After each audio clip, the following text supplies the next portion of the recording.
Nou, ik ga even deze aansluiten. Nou, nog even een tip. Als je het net zo krap hebt gemaakt als ik met die gipsplatenwand, dat je hem er niet goed in kan duwen, dan kan je deze ook gewoon loshalen en hem dan erin duwen en persen. En dan vervolgens met tangen hem hier zo op vastdraaien. Want deze zorgt ervoor dat dit niet mee hoeft te draaien. Dus dit kan gewoon rechterop. En dan draai je deze vast terwijl deze recht blijft. En dan heb je hem ook. Zo heb ik het bij deze gedaan. Maar ja, de voorkeur heeft natuurlijk dat je hem gewoon wat meer ruimte geeft. Maar ja, ik moest per se die gipsplaten eerst doen. Dus ja, dan moet je het maar even zo doen. Tadaa! Hier komt het naar boven. En dan heb ik hier zo het dus vastgemaakt. Ja, het is een beetje kunstig, ik weet het. Het is niet helemaal netjes. Maar ik had helemaal bedacht om deze 20 mm daar aan die koppeling te doen. Toen had ik hier zo dit buisje. En die is 15. Daar heb je geen verloopjes voor. Tenminste, die kan ik niet vinden. Een verloopje voor van 15 naar 20 kon ik niet vinden. Dus heb ik hier maar een hoekje opgezet van 15 naar 22. En die dus verlopen naar mijn 20 buisje. Ja, het werkt. Nou, hij zit nu aangesloten. Want ik wil de rest van het CV-netwerk gebruiken terwijl ik hier bezig ben. Maar ik heb natuurlijk gewoon het kraantje dicht. Dus dan dat kan gewoon. Dan loopt er geen water door. Nou, ik heb voor het gemak maar even een paar lampjes aangesloten. Dan zie ik hier ook wat ik op de grond aan het doen ben. Hier heb ik gisteren wat gestort, zodat dit mooi vlak wordt. Dus dit is allemaal vlak.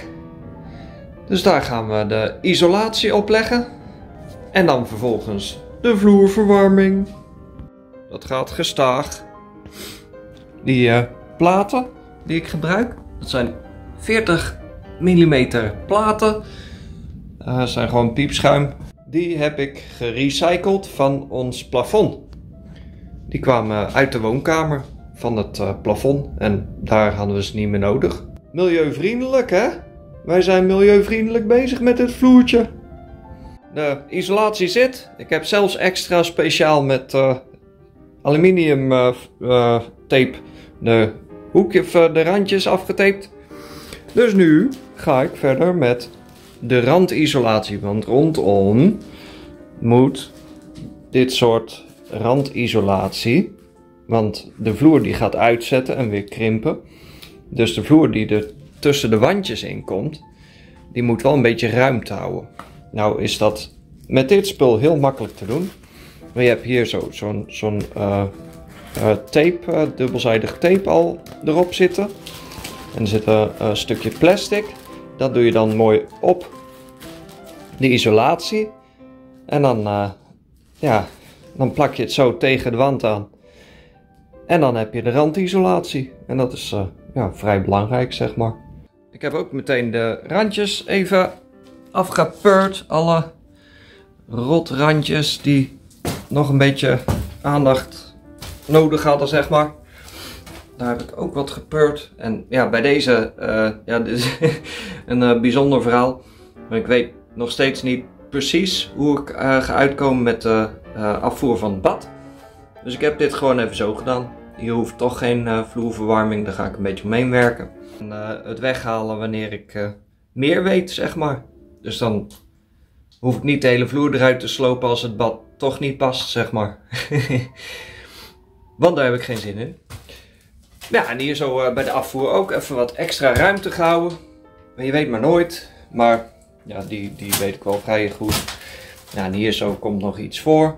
Dus, maar hier heb ik ook gewoon even wat ruimte gehouden. Nou, dit ga ik nog wel even naar beneden duwen. Oh, dat worden weer peurhanden. Dat doe ik wel even zo met iets anders. En dan... Oké, ik kan het niet laten. Hè? Nee, dan is dit mooi dicht. En vervolgens gaan we dan de vloer leggen. Nou, de kas is ook binnen. Misschien als het mooi weer wordt volgende week een keertje opzetten of zo. Wel leuk. Ik ben heel benieuwd. Het was een hele goedkope, dus ik hoop dat we er eventjes mee kunnen doen.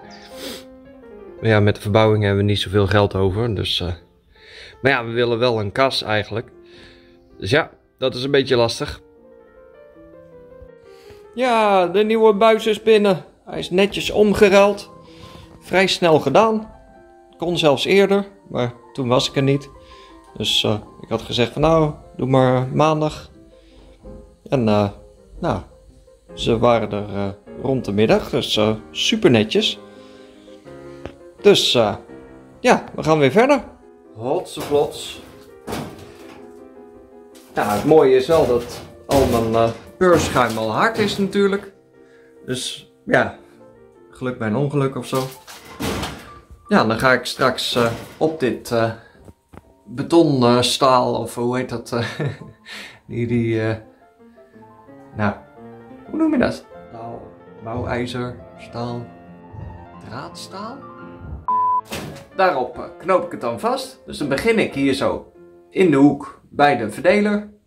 Nou, het is geen grote verdeler, het is gewoon voor één groep, dus dat is lekker makkelijk. Bij eentje begin je en daar hou je wat ruimte over. En dan gaan we zo helemaal rond langs de randjes zo naar binnen werken. Steeds ja, een goed vakje ertussen. En uiteindelijk kom je dan ergens in het midden uit. En dan draai je hem weer terug, zeg maar. En daar kan je een heel mooi plan voor maken. En dat is wel zo netjes om te doen. Zeker als je wat grotere ruimtes doet. Want dan moet je het goed verdelen per groep natuurlijk. Maar dit is zo klein en zo recht toe recht aan dat ik geen plan ga maken. En het gewoon, ja, een beetje op het gevoel doe. En ik heb goede hulp. Want Milan die gaat me zo helpen met het afrollen van de buis. Want dat is wel echt heel handig om dat met z'n tweeën op die manier te doen. Nou, en op deze manier prutsen wij dat in elkaar, Milan en ik. Milan die rolt de slang steeds af. En ik draai die dingen in elkaar. Maar eigenlijk heb je hier een tang voor. Die zet je dan op die gaatjes. Of dan buig je hem, zeg maar. Dan zet je je tang hierop. En dan trek je en dan draait hij hem heel netjes in elkaar. Maar die heb ik niet. Dus ik doe dat gewoon zonder. Dus dan zorg ik dat er steeds genoeg ruimte is. Zodat er nog een buis tussendoor kan. En ja, dat wordt de retourbuis, zeg maar. En eerst ben ik naar binnen aan het draaien. En dan hou ik daar nog even wat ruimte. En dan zet ik steeds op bepaalde plekken zo'n dingetje eromheen. Die draai ik dan en dan ga ik weer een stukje verder. En dan als ik weer wat buis nodig heb, dan kijk ik Milan heel lief aan. En dan zeg ik, wil je nog een stukje afrollen? En wat zegt Milan dan? Ja. Ja, hè? Ja. Dus goed teamwork hier. Wij kunnen dat.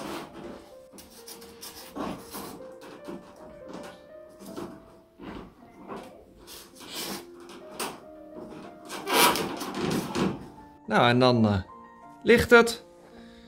Allemaal redelijke afstand van elkaar. Het allemaal niet super netjes gedaan. Maar het is mijn eigen huis. Dus dat scheelt. Dan mag ik dat lekker zelf bepalen. Maar het wordt wel genoeg warmer. En dan gaan we aansluiten. Dit is de retour. En dit is de toevoer.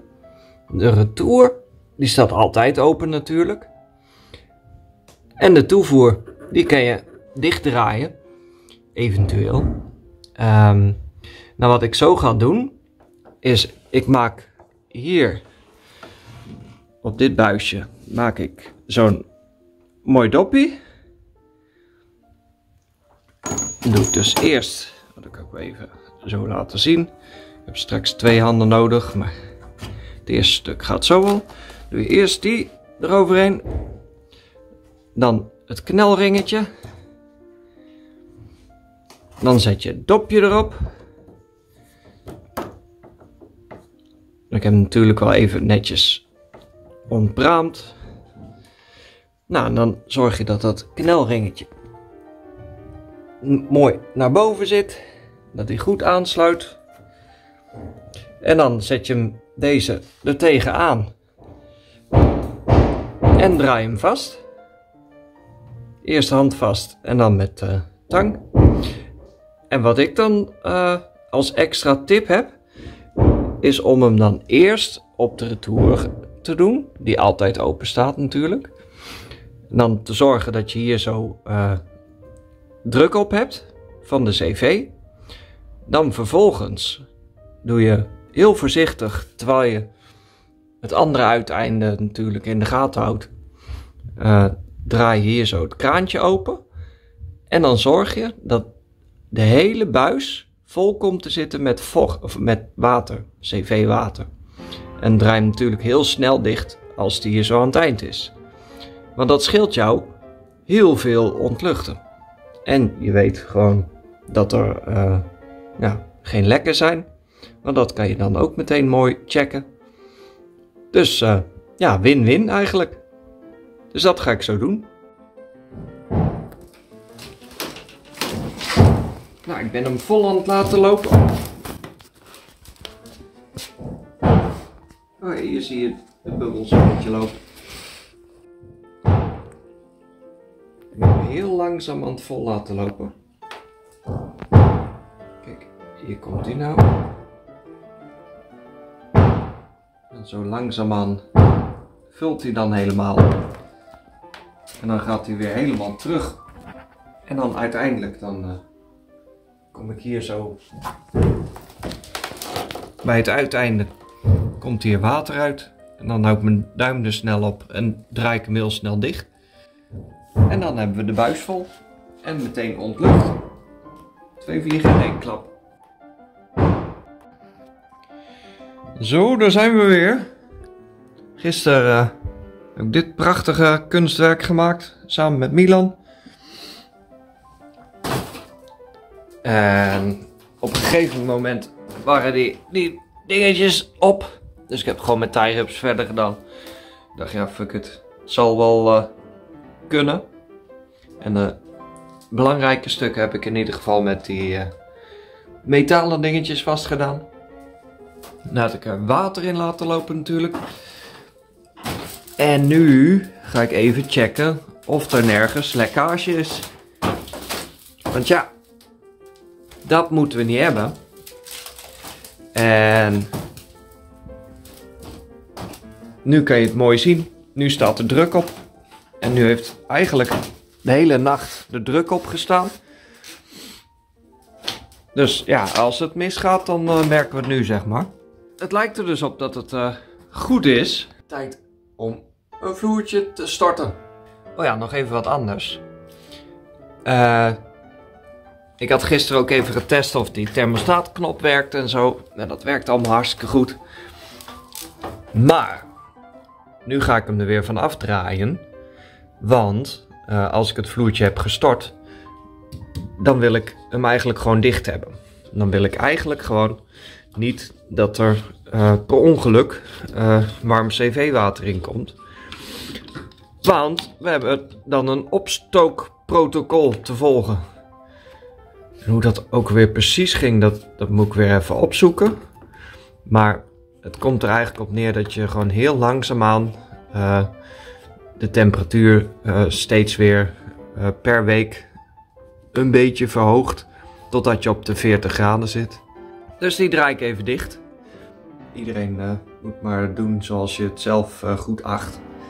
Maar dat je langzaamaan moet opstoken en niet in één keer de volle 40 graden, want meer mag sowieso niet, erin doet. Ja, dat is gewoon sowieso niet handig. Dan gaat het gewoon te snel en dan krijg je gewoon problemen door.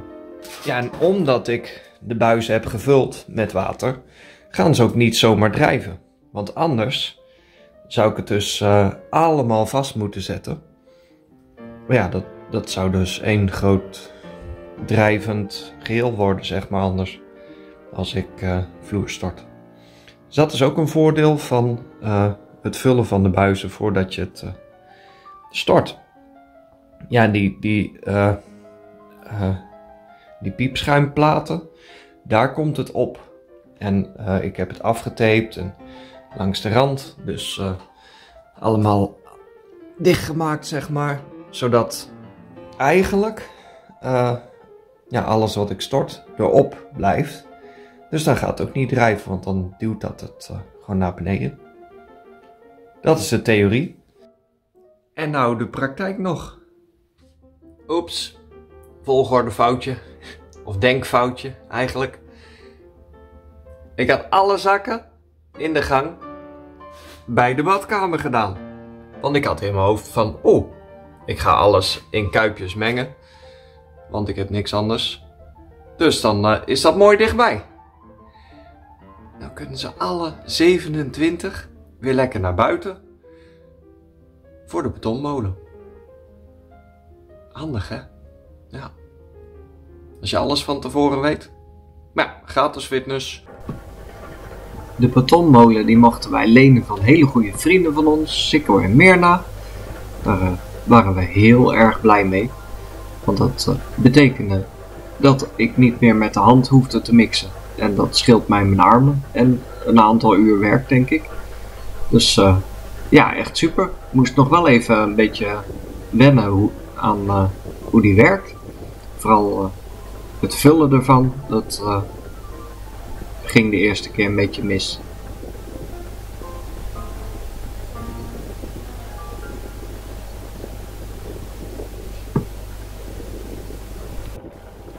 Er zitten haken in die het mengen. En die pakte de zak vast. Dus daardoor bleef de zak haken. En ging er een deel uit. Maar ja, aldoende leert men.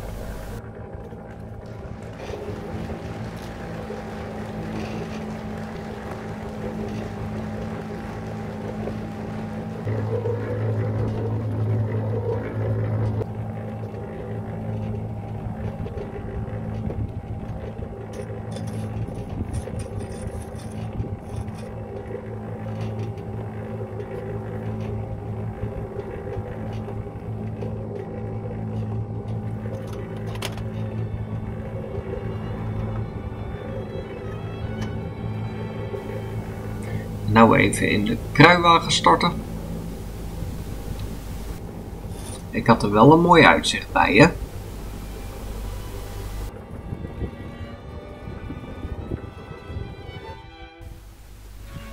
En hup, naar binnen.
Waarschijnlijk. Je kan het. Ja, Goed teamwork dit. Bijna.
Langzaamaan begint ergens op te lijken. Ja.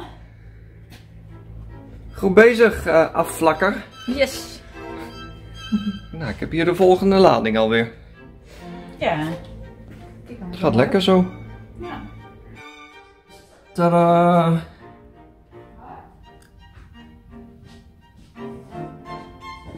We hebben een vloer!